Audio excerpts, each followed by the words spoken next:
There is a silent language our bodies speak, a gentle whisper that precedes the storm. Too often we ignore it. The solution to your suffering is not what you think. And if you do not understand the final crucial insight I will share at the end, true balance will remain forever out of reach. Stay with me. Ancient wisdom. We often view our body as a machine. When a part seems to break or wear down, we seek a technician to fix it, to replace it, or to give us a potion that will silence the alarm it is ringing. We see a symptom, such as the enlargement of this deep and important gland in a man's body, and we immediately declare war on it. We want to shrink it, to attack it, to remove the problem so that we can go back to living exactly as we were before. But I invite you to consider a different perspective, a more ancient understanding. What if this physical change is not an enemy? What if it is not a malfunction but a message from a deeply intelligent system, your body, that is trying to communicate a state of profound imbalance? When we approach our own well-being with a mindset of battle, we create more tension. We fight ourselves. The body is telling us something is wrong with the way we are living, and our response is to try and mute the messenger so we can continue the very habits that created the problem in the first place. Is this not a strange way to seek harmony? The wisdom is not found in silencing the symptom, but in learning to understand its language. The body does not make mistakes. It is simply responding perfectly and logically to the conditions we create for it, both externally and, more importantly, internally. This journey is not about finding a magic cure. It is about learning to listen. It is about removing the obstacles that we ourselves have placed in the way of our own natural, flowing vitality. For many years, I have observed the human system, not just as a collection of parts, but as a unified whole, a beautiful, intricate dance of energy, mind, and structure. What I have seen time and time again is that physical disharmony rarely begins at the site of the symptom. It is the end result of a long chain of events, of subtle habits of mind and body that have been practiced, often unconsciously, for decades. The problem we see in older men is not a problem of aging. It is a problem of accumulated imbalance. Aging simply means there has been more time for these small, incorrect habits to compound, to bear their bitter fruit. So the first step is to change our view. We are not broken, we are simply out of tune, and the power to restore that harmony lies entirely within our grasp, not in a bottle or on a surgeon's table. The path forward begins with a profound shift in awareness. We must stop asking, what can I take to fix this? And start asking, what is my body trying to tell me? What in my way of living is creating this pressure, this blockage, this inflammation? This is a much harder question because the answer requires honesty and a willingness to change. But it is the only question that leads to real lasting health. The body wants to heal. It is constantly striving for balance, for homeostasis. Our job is not to force it, but to gently and patiently remove the hindrances we are imposing upon it. Let us start this exploration not with fear, but with curiosity, with compassion for this body that has served us so well. Let us become students of our own inner world, and in doing so, we become our own greatest healers. The power is already within you. You just need to be shown how to unlock it. Inner stillness. To truly understand this imbalance, we must first appreciate the vessel in which it occurs. Your body is not a machine, it is a temple. It is the only home you will ever truly have in this life. How do you treat this home? Do you move through it with awareness and gratitude, tending to its needs, keeping it clean and full of light? Or do you treat it like a temporary rental, rushing through it, ignoring its creaks and groans, filling it with clutter and tension, unaware of the damage being done until a wall begins to collapse? The way we inhabit our body, the quality of our presence within it, is the foundation of our health. All systems in the body are interconnected, but this connection begins with the mind. If your mind is in a constant state of frantic activity, of worry, of distraction, that is the energy you are bringing into your home. Think about the structure of a person. The pelvic region, where this gland resides, is the foundation. It is the base of our trunk, the bowl that supports our vital organs. It is a center of gravity, a place of immense power and stability. For energy, for blood, for life force to flow freely throughout the body, it must be able to move through this foundation without obstruction. Now consider the modern way of living. We sit for hours upon hours. We sit in cars, at desks, on couches. When we do this, we are compressing this foundational bowl. We are creating stagnation in the very area that is meant to be a crossroads of energy. Imagine a river. When it flows freely, the water is clear. It is full of life. But what happens if you build a dam, or if the river becomes clogged with debris? The water becomes stagnant. It becomes murky, life withers, and pressure builds. This is precisely what we are doing to our own bodies through prolonged physical stillness. The muscles of the pelvic floor, the hips, the lower back, they become tight and short. The blood that is meant to nourish these tissues cannot flow as freely. The lymphatic fluid, which clears away waste products, cannot drain effectively. We are, in a very real sense, creating a swamp at the base of our own spine. And in this swamp, conditions like inflammation and enlargement are given the perfect environment to thrive. This is not a malicious attack from the outside. It is the natural consequence of restricting flow from the inside. We have forgotten that we are designed to move. Movement is life. It is the principle that animates everything in the universe, and we have built a lifestyle that systematically denies this fundamental truth. The first habit, then, is a physical one, but it is driven by a mental state. It is the habit of unconscious, compressed stillness. But we can change this. The change does not need to be radical. It is not about running a marathon tomorrow. It is about reintroducing gentle, mindful movement into our daily life. It is about standing up, stretching, walking. But more than that, it is about bringing your awareness into that movement. When you walk, feel your feet on the ground. Feel the subtle rotation in your hips. Feel the gentle swing of your arms. Bring your mind home to your body. Become conscious of your foundation. When you sit, sit with an upright spine. Feel the space you are creating in your abdomen rather than the compression. This is the beginning of turning the temple from a neglected house into a sacred space. By consciously changing our physical habits, we change the inner environment from one of stagnation to one of flow.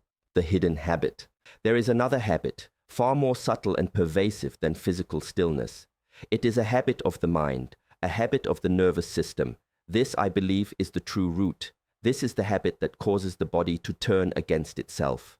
It is the habit of living in a state of chronic, low-grade stress. It is the constant internal friction, the feeling of being perpetually rushed, worried, or on guard. Think of your nervous system as having two primary modes. One is for rest and digest, a state of calm, healing, and regeneration. The other is for fight or flight, a state of alarm, of survival. In this state, your body prepares for a threat. Your muscles tense, your heart rate increases, and your body diverts resources away from long-term projects like digestion and repair and towards immediate survival. In the ancient world, this fight or flight response was essential. You saw a predator, the system activated, you ran or fought, and then, if you survived, the threat was gone and your body returned to a state of calm. The stress was intense, but it was short-lived. The problem in our modern world is that the predators are no longer lions in the grass. The predators are emails, deadlines, traffic jams, financial worries, and the constant stream of negative news. Our body cannot tell the difference between a real physical threat and a perceived mental one. So for many of us, the fight or flight system is switched on, not for a few minutes a day, but for many hours. We are marinating in our own stress hormones, day in and day out. We have forgotten how to switch it off. Now let us bring our awareness back to the foundation, the pelvic bowl. When the body perceives a threat, what is one of the most primal, unconscious physical responses? It is to clench. We clench our jaw, we hunch our shoulders, and we subtly tighten the core and the pelvic floor. It is a protective instinct to guard our vulnerable center. If you are living in this state of chronic low-grade alarm, you are likely holding a layer of constant unconscious tension in the very muscles that surround this sensitive gland. This tension is like a vice. It physically constricts the area, further restricting the flow of blood and energy we talked about earlier. It is a direct physical manifestation of your mental state. Your anxiety, your worry, your feeling of being constantly pressured is creating a traffic jam right at the core of your being. This is the hidden habit. It is not an action, but a state of being, the habit of internal unreleased tension. This chronic clenching, born from a mind that cannot find peace, creates the perfect inflammatory environment. The body is simply responding to the signals it is receiving. The signal is danger, tighten, protect, and it obeys faithfully. The resulting enlargement and discomfort are the long-term echoes of this constant state of alarm. Therefore, no amount of physical stretching or dietary change will be fully effective if the mind remains a battlefield. You can open the hips with exercise, but if your mind immediately sends the signal to clench again because of a stressful thought, you are taking one step forward and one step back. The healing must happen at the level of the nervous system. We must learn, as a conscious practice, how to guide ourselves out of fight or flight and back into the healing state of rest and digest. Reclaiming presence. So, how do we begin to dismantle this habit of disconnection, this habit of inattention? The answer is both profoundly simple and, for many of us, surprisingly difficult. It is the practice of returning to the present moment. It is the practice of mindfulness. This is not some esoteric idea. It is the very practical skill of placing your attention where you want it to be, rather than allowing it to be dragged around by the chaotic thoughts of the mind. Our suffering does not usually come from the reality of the present moment. Right now, in this moment, are you in danger? Probably not. Your suffering comes from thoughts about the past, which we cannot change, or anxieties about the future, which does not yet exist. The mind is living in a story, a fiction, and the body is reacting as if that story is real. Let us try a small experiment. For just a moment, bring your full attention to the feeling of your breath. Do not try to change it. Just observe it. Feel the air enter your nostrils. Feel your chest or your belly rise. Feel it fall on the out-breath. Notice the short pause before the next breath begins. In the few seconds that you were truly focused on this sensation, you were not worrying about a deadline. You were not replaying a past argument. You were simply here, present. In that state of simple presence, the fight or flight system does not get activated.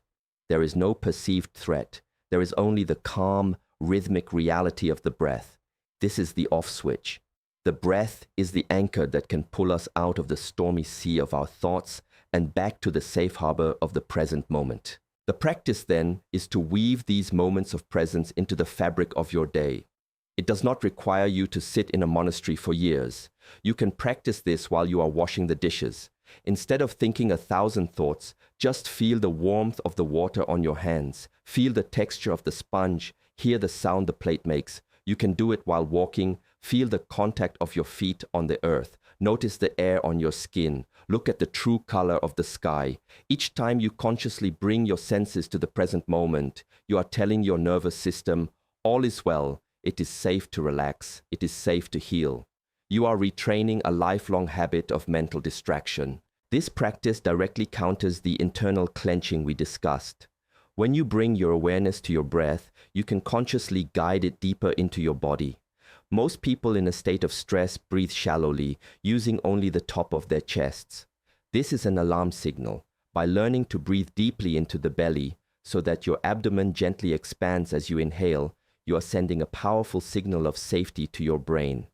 This diaphragmatic breathing massages your internal organs, improves circulation, and directly stimulates the vagus nerve, which is the primary pathway of the rest and digest system. A few minutes of slow, deep abdominal breathing can shift your entire physiological state from one of tension to one of release. This is not a placebo. This is physiology. You are using the breath to change your inner chemistry, to turn off the stress and turn on the healing. Patient cultivation. This leads us to a crucial understanding. The journey towards balance is not a quick fix. It is a process of patient cultivation. Think of your well-being as a garden. The habit of stress and stagnation has allowed weeds of inflammation and blockage to grow for many, many years. You cannot expect to pull all the weeds, cultivate the soil, and have a beautiful flourishing garden in one afternoon. It requires consistent, gentle, and patient effort. You show up every day. You pull a few weeds by practicing mindfulness. You water the soil with deep, conscious breathing. You ensure there is enough sunlight by practicing gentle, mindful movement. Some days it will feel like you are making no progress. Some days new weeds will appear. This is part of the process. The mistake many people make is that they approach their health with the same impatient, aggressive energy that caused the problem in the first place. They demand instant results. They do an exercise for a week, and when their decades-old problem isn't gone, they become frustrated and quit, concluding that it doesn't work. They try to meditate, their mind is busy, and they declare themselves a failure. This mindset of judgment and impatience is just another form of stress. It is another way of creating internal friction. You are adding a new layer of tension on top of the old one. The practice must be done with an attitude of kindness and self-compassion. You are learning a new skill, the skill of inhabiting your own body in a healthy way. Be as patient with yourself as you would be with a small child learning to walk. Consistency is far more important than intensity. 5 minutes of mindful deep breathing every single day is infinitely more powerful than 1 hour-long session done once a month. A short, gentle walk where you are fully present in your body each morning is more transformative than a grueling, distracted workout once a week. It is the daily repetition, the consistent returning to this new way of being that slowly repatterns your nervous system and resculpts your inner world. You are gently convincing your body day by day that it is safe, that it doesn't need to be in a constant state of alarm, that it can let go of the tension it has been holding for so long. This is a deep process of communication and trust building with yourself. So, I invite you to release the need for immediate results. Instead, fall in love with the practice itself. Find joy in the simple act of feeling your breath. Find peace in a quiet walk. See it not as a chore to fix a problem, but as a gift you give to yourself each day. A gift of presence, of peace, of homecoming. The changes will come. The river will begin to flow more freely. The stagnant waters will start to clear. But these changes may be subtle at first. A little less tension in your shoulders. A feeling of being slightly more calm during a stressful day. A deeper night's sleep. These are the first sprouts in your garden. Acknowledge them, nurture them. Over time, these small shifts compound into a profound transformation. Health is not a destination you arrive at. It is the quality of the path you walk each and every day. Harmonious flow. Let us bring these threads together. The body sends us a signal, not as an enemy, but as a wise messenger. This signal of pressure and enlargement in the lower body is speaking of stagnation. It speaks of a river that has become clogged. We have identified 2 primary sources of this blockage. The first is physical, a lifestyle of prolonged, compressed sitting that chokes the flow of blood and energy at our very foundation. The second, and more powerful, is mental and emotional, a chronic habit of internal tension, of living in a state of fight or flight, which causes an unconscious clenching at our core and floods our system with stress hormones. These 2 habits, practiced for decades, create the perfect inner environment for this problem to arise. The symptom is not the disease is the disconnection. The path to restoring harmony, therefore, is not to attack the symptom, but to dissolve its causes. We begin to clear the river by reintroducing mindful movement. We do not just move our bodies, we inhabit our movement. We walk, we stretch, we stand with awareness, feeling our foundation and creating space where there was once compression. We begin to consciously move from a physical state of stagnation to one of flow. This is the first step. It is simple, it is gentle, and it is available to every single person, regardless of their current physical condition. The simple act of choosing to stand and stretch with presence for a few minutes every hour is a revolutionary act in our modern world. It is a statement that you choose to honor the temple of your body. Simultaneously, we address the deeper source of the blockage, the habit of a stressed and scattered mind. We do this through the anchor of the breath. We use the breath to guide ourselves out of the frantic stories of the mind and into the calm reality of the present moment. Through slow, deep abdominal breathing, we actively switch our nervous system from its state of alarm to its state of healing and rest. We consciously release the vice-like grip of tension in our core and pelvic floor. This practice dissolves the internal friction. It changes our inner chemistry from one of stress to one of tranquility. Each conscious breath is a drop of medicine. It is the most powerful tool you possess for self-regulation and self-healing, and it is with you at all times. The key that ties all of this together is patience. It is the patient, daily cultivation of this new way of being. This is not a 30-day challenge. This is a new way of living your life, with more presence, more kindness to yourself, and a deeper respect for the intricate connection between your mind, your breath, and your physical body. It is about understanding that true health arises not from a perfect diet or a perfect exercise routine, but from a harmonious inner state. When the mind is calm and present, and the breath is deep and full, the body cannot help but move towards balance. You are not fighting a part of yourself. You are simply inviting your entire being, mind, body, and spirit, to return to its natural, graceful, and harmonious flow. This is the way. The inner compass. The journey we have explored is not truly about a specific gland or a specific symptom. It is about a universal principle of life. The principle is this: wherever there is stagnation, there will be disharmony. Wherever there is free, unobstructed flow, there is health and vitality. This is true for a river, it is true for a society, and it is true for the human body. Your body is not a machine that breaks, but a garden that reflects the quality of its care. The symptoms we experience are not random malfunctions. They are the feedback from this garden telling us what it needs. They are the most honest and reliable guides we have on our journey through life. We have been taught to fear this feedback, to silence it, to cut it out. But true wisdom lies in learning to listen to it with respect and curiosity. The habit that is at the root of so much of our modern suffering, from our minds to our bodies, is the habit of being absent. We live in our heads, lost in the noise of thoughts, while our bodies are holding onto the tension of this mental chaos. We have become disconnected from the very ground of our own being. The path to healing is a path of return, returning to the body, returning to the breath, returning to the quiet, simple sanity of the present moment. This is not about adding another complicated task to your busy life. It is about subtraction. It is about letting go of the frantic pace, the chronic tension, and the mental chatter. It is about finding stillness in the midst of motion. The practices are simple. Move with awareness, breathe with depth, and be present with kindness. These are not techniques to master, but invitations to a new relationship with yourself. A relationship built not on fighting and control, but on listening and cooperation. When you learn to calm your mind and release the deep unconscious tension in your body, you are not just helping one specific area. You are improving the function of every single system you possess. You are changing the very soil in which the garden of your body grows. The power to create health and balance does not lie in an external pill or procedure. It has been within you all along, waiting patiently in the stillness of your own awareness. Your body is not your enemy. Your mind is not your enemy.